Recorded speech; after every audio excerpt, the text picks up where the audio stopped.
你在啊？怎么了？嗯？筹备婚礼压力太大了。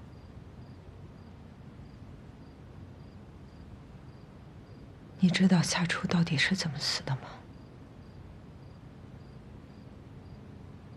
怎么突然想起这件事啊？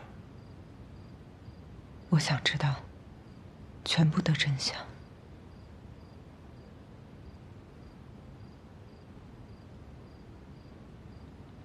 真相就是穆子如杀死他，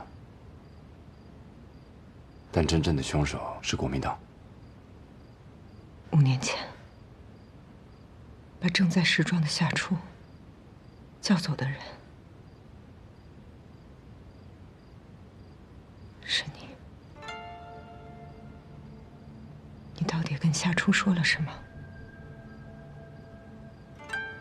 他甚至都没有跟我好好告别，就匆匆离去。谁跟你说这些的？这5年以来，这件事你为什么对我只字不提？你究竟想隐藏什么，还是在顾虑什么？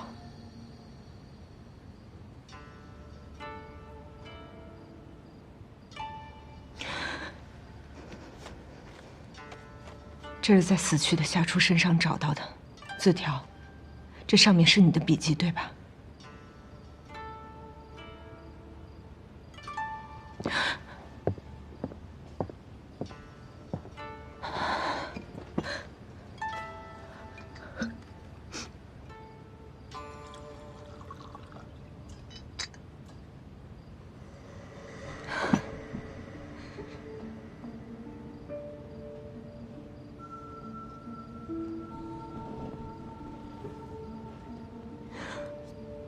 夏初身上为什么会有你的字条？你让他去取药，到底是什么意思？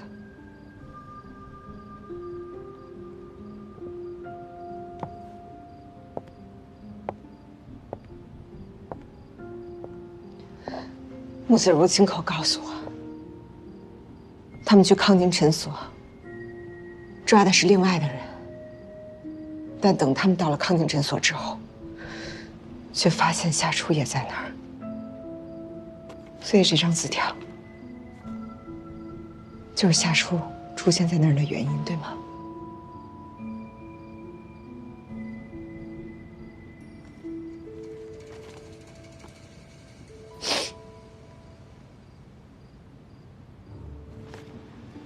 小铃铛跟你是什么关系？我们就是医病关系。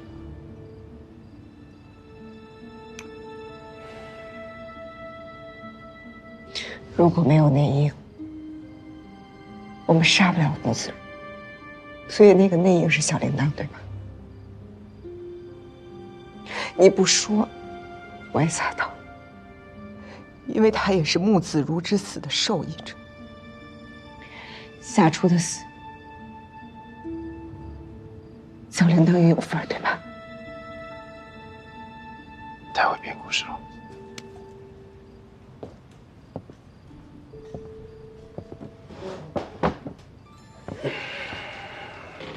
编故事？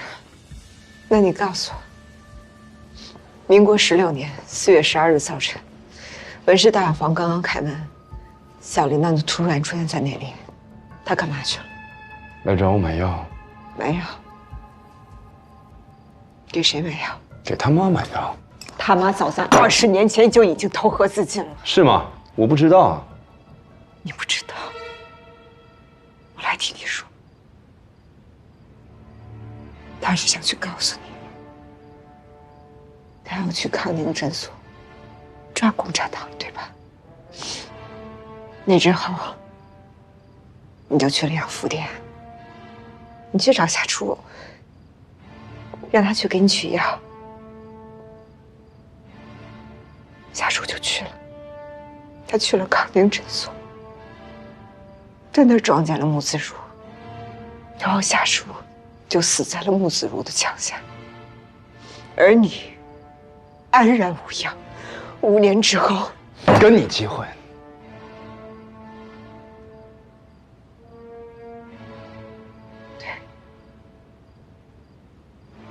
所以我说的都是事实，对吧？我说的是不是都是事实？是事实。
别问，我也不知道该怎么说。反正我跟文之秋之间是再无可能。他做了对不起你的事儿。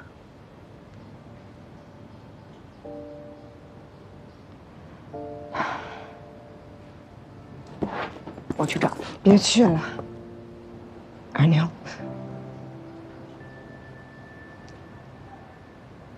有些事儿是你想象不到的，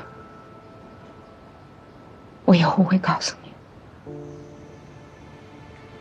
好。哎，你还好吗？还好，不就是与人不淑吗？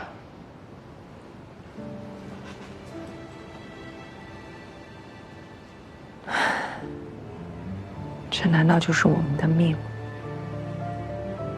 不，不会是的。文老板，楚小姐刚刚派人送来一封信，还有一串钥匙。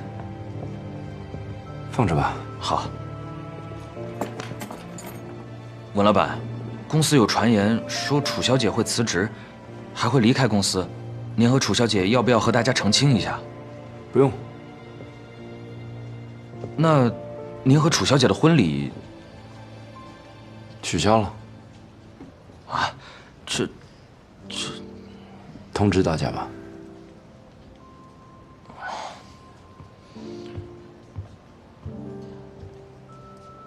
文老板，我和我老婆也经常吵架，一般过几天就……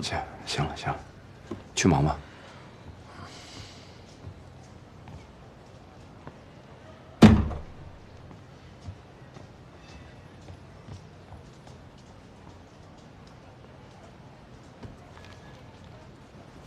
好像是韶华在结婚之前听说了什么，所以决定不结婚了。但具体什么事儿，他坚决不说。他都没跟你说呀。你可是什么事儿都跟他说的。不说也正常吧。可能是文之秋做了什么伤害他的事情，他不好开口呢。也可能是他就没把你当做真正的姐妹。你包是定制的吗？是的。你们男人啊，总是当面一套背面一套，都靠不住。把那个最大的钻戒给我。好的。我也靠不住。现在倒是可以考一考，但是未来，我也说不好。项链，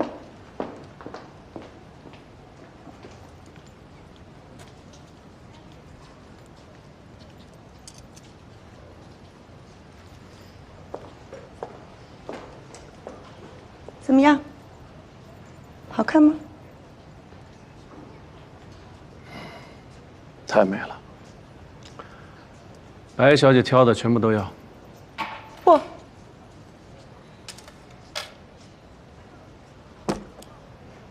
你什么意思？这些我都不要。一样都不要？一样都不要。那你要什么？我要你收我做徒弟，教我做生意。学做生意多累啊！你喜欢什么，想要什么，直接跟我说，我都可以买给你。那是你现在喜欢我，将来如果有一天你要不喜欢，买份报纸你都会觉得贵，我得为那天的到来提前做好准备。好啊，那你可以趁我还喜欢你，多攒点钱。与其攒钱，不如攒一点挣钱的经验。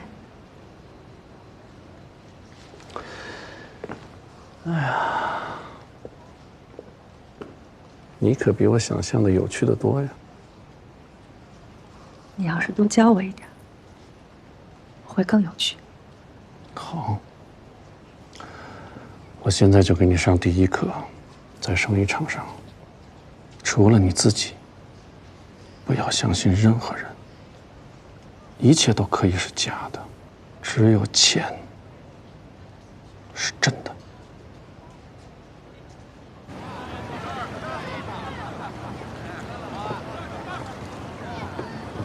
秋葵，姐，姐，姐，长高了，也长大了。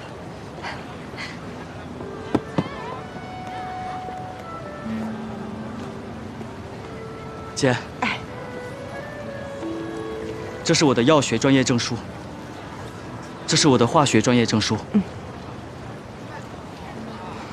这是我的专利证书，姐，我没辜负你，就等你了。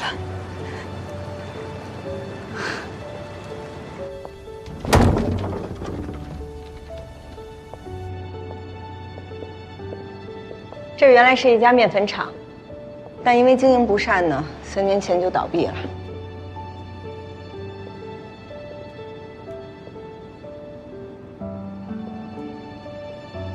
如果改造成药厂的话，厂房结构可以不动，但是分区、装修和设备要全部重置。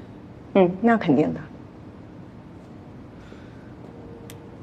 这里可以改装成各种药材的储存车间、整理车间、切药车间、炮制车间、检验车间，还有包装车间。后面那些可以改装成实验室和研发室。那整个重建大概需要多少成本呢？就比着这个规模。对，我们要建一家能够真正实现中药西制的制药厂。各类化学器材和大小器械，肯定要从国外购买，而且要最新式的。此外，还需要蒸馏机、烘药膏机、研药粉机、做药丸机2副，还需要蒸汽炼药炉、炼药鼎、折药机，还有电子设备，至少需要60万大洋。这么多啊！这还不包括化学专家、药剂师、工程师以及职员，还有伙计的人工成本。但我现在手上只有10多万的现银，如果把房子卖了，应该也只能凑够20万。没问题，剩下的40万我们可以找银行贷款。国外开厂大部分都采用这种方式。如果换到从前，只要给我几10大洋，我就可以撬动数以万计的生意。可是现在不行，现在的银行最多能给我贷10几万，而且利息还极高。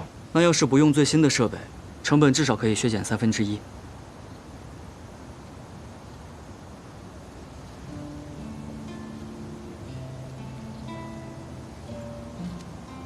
不，要建就建最现代化的。那就只有最后一个办法了。什么办法？姐，你不是还有文氏大药房的股份吗？按文氏大药房现在的市值，怎么也得有100多万大洋了。按照我跟那个人的约定，他有优先回购权。如果我想卖掉那些股份的话，必须要跟他去谈。可我不想再见到那个人。姐，你跟文先生之间到底发生了什么事啊？4年前我出国留学的时候，你们还是最好的朋友。为什么4年之后，你连他的名字都不愿再提？不说这些事儿，啊？我得说，没有人比我更清楚你们一起经历了什么。你们一起创业，一起奋斗，一起出生入死。你们之间的交情，不仅是祸福相依，更是肝胆相照，甚至可以彼此托付性命。所以，就算有天大的事情，也是可以商量的呀。陈辉，你相信我，我既然要断了跟他的一切联系，那一定有我自己的道理。好吧，那这药厂，咱们还建吗？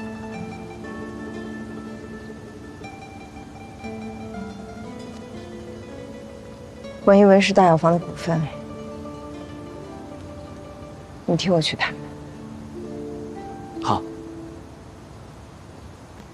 时间过真快啊，回来都好吗？还好。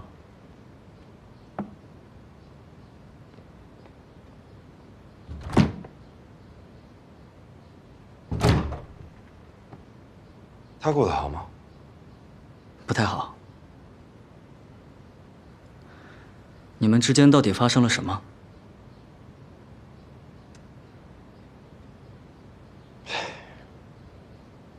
我能为你们做些什么吗？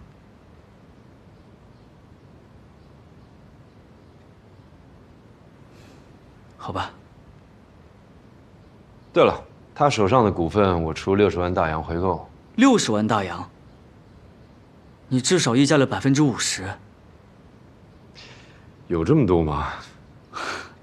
我现在真的有点怀疑，你可能做了什么对不起我姐的事了。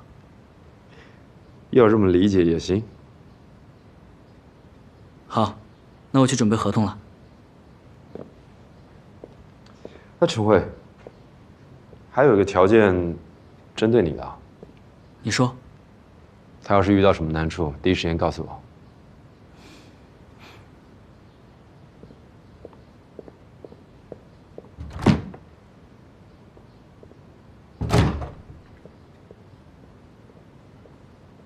你这房子不是刚置办吗？住得好好的，干嘛要卖呀？我这不是要办厂开店吗？还差点钱。谢谢。差多少？我给你。我可不能要你的钱。为什么呀？就你那经济，我还不知道。春江花月被炸，把你那点积蓄都炸没了吧？就你那点钱，根本就不够我填补窟窿的，你还是自己留着吧。好吧。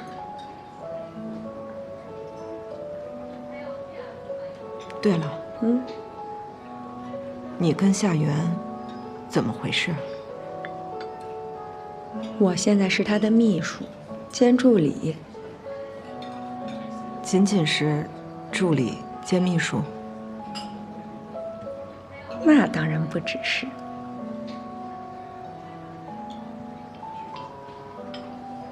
他有家室？哎，男人嘛，有个3妻4妾，很正常的。但你没必要自轻自贱。你会因为我是他的情人，就看不起我吗？我只是替你不值得吧。值不值得，我心里有数。二妞，我觉得啊，你放心吧，我知道自己想要什么，而且我一定能得到。钱？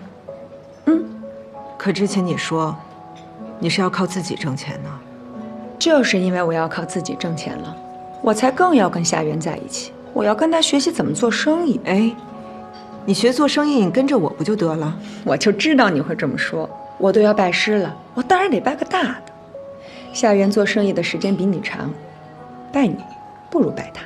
可我要提醒你啊，夏元是一个为了钱什么都不顾及的男人，我怕他给你带歪了。巧了，我也是一个为了钱可以什么都不顾及的女人。再说了，我都已经歪成这样了，他还能把我带得歪到哪儿去？二妞，你不觉得你这一次付出的代价比以往任何一段感情都更大吗？我这一次得到的会比以往任何一段都要多。哎，我带你去见个人吧。谁呀？让一下。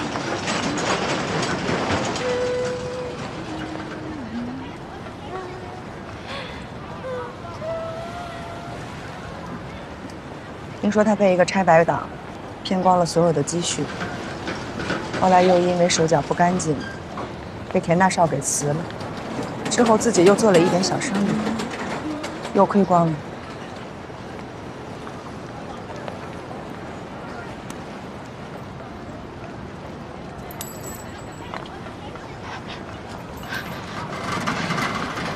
谢谢。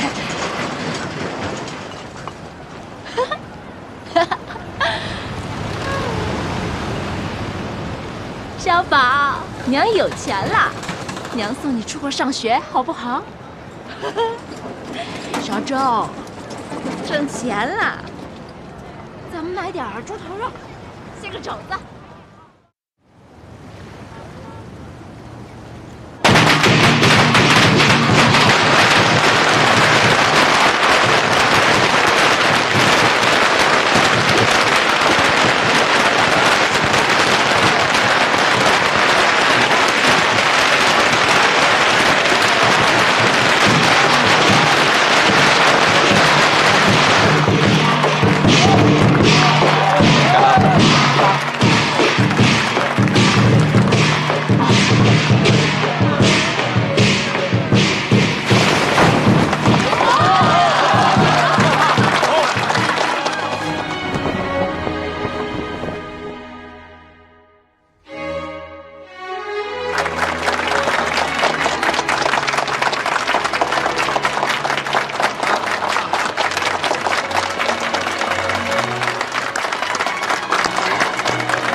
大家好，你们好，韶华，白小姐，我代表首元药妆菊景堂董事长夏元先生，向池春堂药业有限公司董事长、韶华制药厂厂长楚韶华女士表示祝贺。我太高兴了，祝贺你，你终于梦想成真了，我真为你高兴。楚小姐，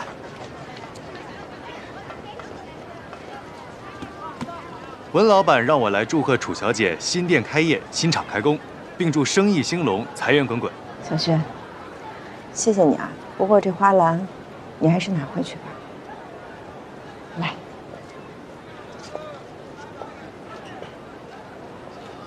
我与文氏大药房早就没有瓜葛，和你们老板呢，也已经隔席分居了，所以我无需他的恭贺，也不需要他的祝福，还是要辛苦你了。就把这花篮再拿回去吧，谢谢。楚小姐，带我们大家参观一下药厂吧。听说你这药厂是全上海最先进的，我们这次呀，就是冲着这个来的嘛。是啊，对呀。药厂呢是一定会参观的，不过大家在这站了这么久了，肯定也渴了，先进去喝杯茶。好，谢谢。恭喜恭喜恭喜恭喜恭喜恭喜！花篮都退回去了，是不是太绝情了？我和他已经无戏了。我来绝情一瞬，谢谢各位。我们韶华制药厂的理念呢，是科学提炼、改良国药。我们采用的是最新的机械提纯萃取专利，以中药稀释的方式重新加工国药。来，这边就是我们马上要上市的新品——中药浓缩丸万灵丹。机械提纯萃取，这是什么意思啊？这个专业的问题就给请我们的总工程师陈辉先生来为大家作答了，他也是这项专利的发明者。来，大家来跟我看这个设备。这个设备呢，它是由一个底座和多个加热容器构成的。哎，这些得不少钱吧？底座上呢设置了加工板和气缸，连设备带厂房，一共72万大洋。包括这些转动板。如果加上持春堂呢，80万左右。你也太阔了吧！本来是不够的，但那个人愿意出60万大洋回购我手上文氏大药房的股份，还有我那个房子，本来只值4万大洋，但竟然卖到了8万，正好凑够了我所有需要的钱。这60万大洋都是文之秋出的？难怪。什么？你不会不知道吧？文之秋把文氏大药房在上海所有的分店都卖了，包括静安4路、湖北路，那些生意好的也都卖了，只留了一家总店。业内还奇怪呢，这回对上了，是为了筹钱买你的股份。全卖了。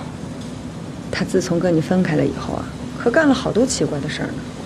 你说他把上海的店卖了吧，但他又在香港、汕头，还有三河坝开了分店。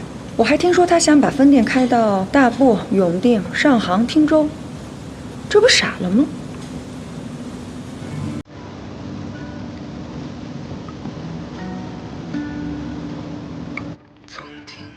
文老板，他不收，放着吧。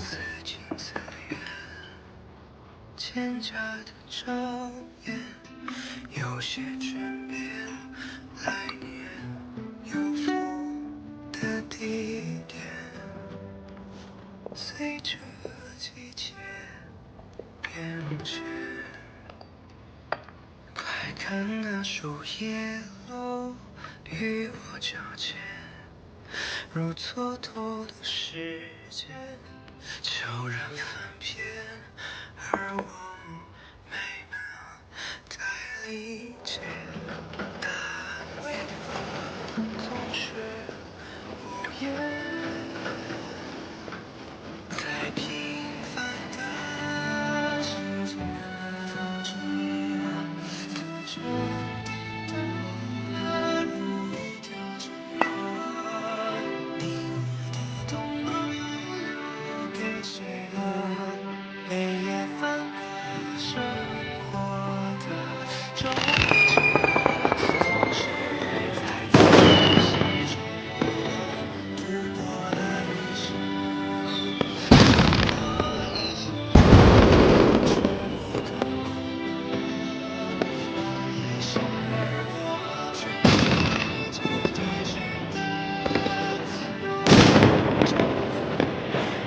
石春堂要主推万灵丹了，我听说韶华把古方重新调整了一下，还用上了机械提纯萃取工艺，药效更胜从前了。这楚少华哪来的那么多钱开这么大一个药厂啊？是文之秋。文之秋高价回购了他手上的股权。我就知道，这个文之秋还是对楚少华念有旧情啊。他送去的花篮，少华都给他退回去了。这倒是楚少华办的事儿。所以看来啊，楚少华比文之秋能成事儿。那你觉得文之秋这次差在哪儿了？这次文之秋废了。他本来是个极聪明的人，他的药店也能挤进上海前3。就因为他跟楚少华这段恋情，把自己弄得灰头土脸的，生意也垮得七七八八。哼！所以我告诉你，做生意绝对不能感情用事。文之秋就是前车之鉴。我记住了。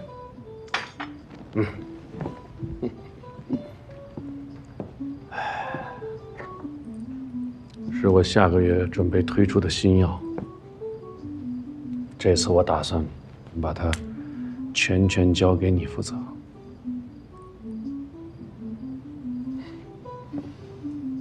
你也跟了我有一段时间了，让我看看你学的怎么样。好，那我试试。试试，你今后的每一次出手，都要做到孤注一掷，不留退路。徒儿受教啦。而且我提醒你，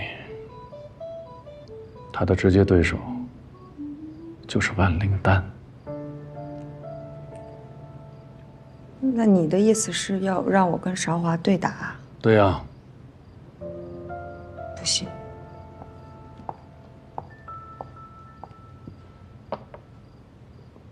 你给我换个药让我试试。怎么了？你怕你打不过楚少华？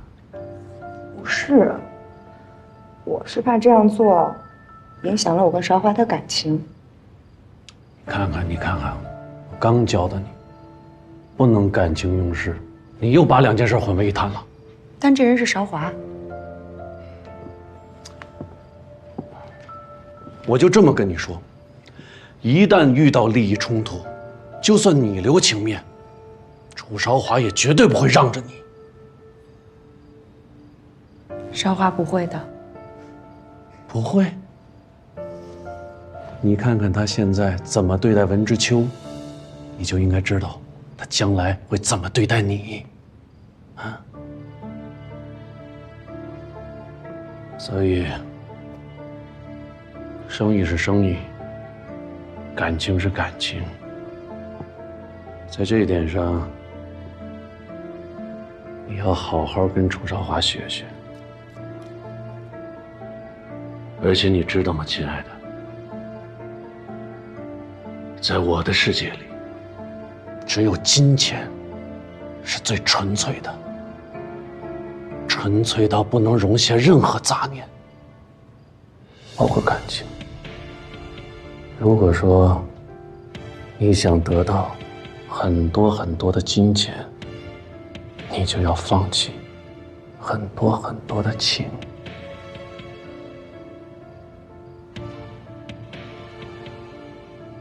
如果换个人还好，真的是韶华的话，我还真怕自己打不过他。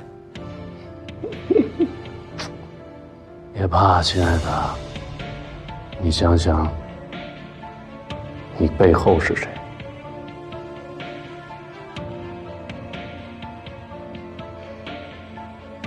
是你，是守元药庄，是菊锦堂。对呀。所以，亲爱的，放手去拼啊！这才是你对对手最大的尊重。好，我干。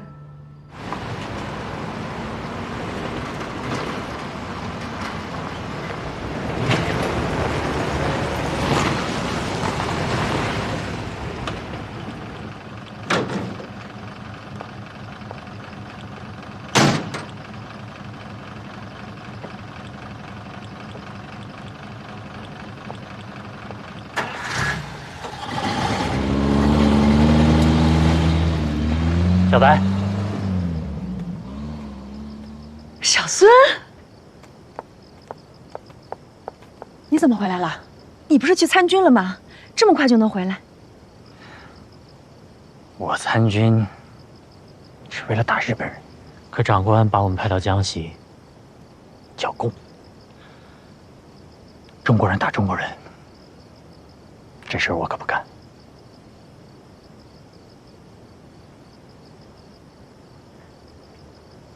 你还好吗？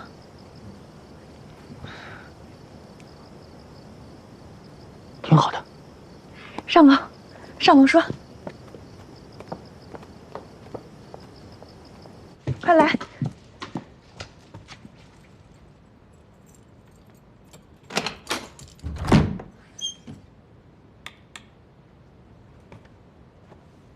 哎呀，没事儿，进来吧。我这鞋太脏了。哎呀，没关系，我去给你找身干净的衣服，你洗个澡，我带你去吃好吃的。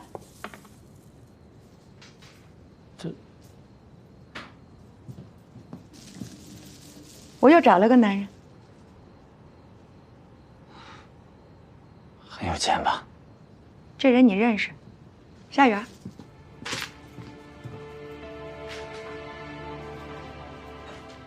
夏园儿，我也没想到啊。小白，你这是何必呢？我也是身不由己。身不由己？你有选择的呀！你明明可以靠自己赚钱，你为什么非要靠男人呢？我靠男人怎么了？靠男人也是我自己的本事啊！那你真让人瞧不起。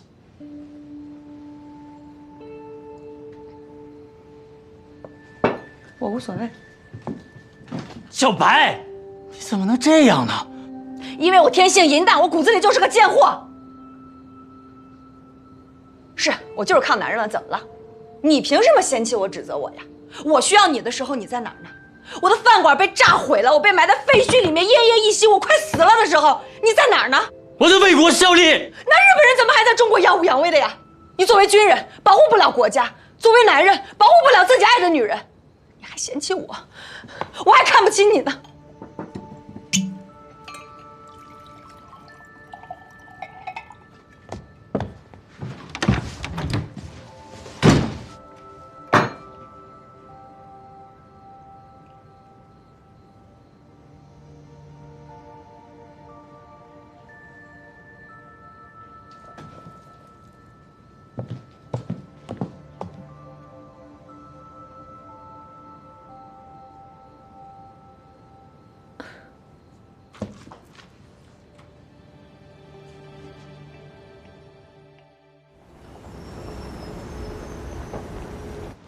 怎么回事？我们的万灵丹最近遇到了一个强劲对手。什么？菊景堂新推出了一个玉舒丸，成分和万灵丹差不多。我们测试过了，功效比万灵丹差了很多，但是销量却是万灵丹的10倍。就这玩意儿，对我们的销量造成了极大影响。说说怎么做到的？他们定价比我们低，而且给各家药铺的返点和账期也很友好。如果就这2样，我们根本不怕和他们对打。但可恶的是，他们还重金相诱，跟许多药铺签订了排他协议，要卖玉舒丸就不能卖万灵丹。那夏老板怎么挣钱呢？他们就没打算挣钱，一心只想干死我们。据说，制定这个策略的不是夏元，是什么白小姐。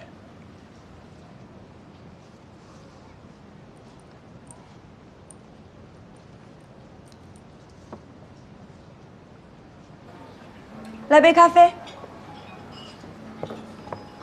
白小姐，楚老板，那么着急找我，是有什么事儿？你的玉舒丸最近势头很猛啊。听说了。你行啊，这是准备要把我赶尽杀绝哈。谢谢。那倒真没有啊。这是我入职菊景堂以来交出的第1份成绩单，我只是有点用力过猛了而已。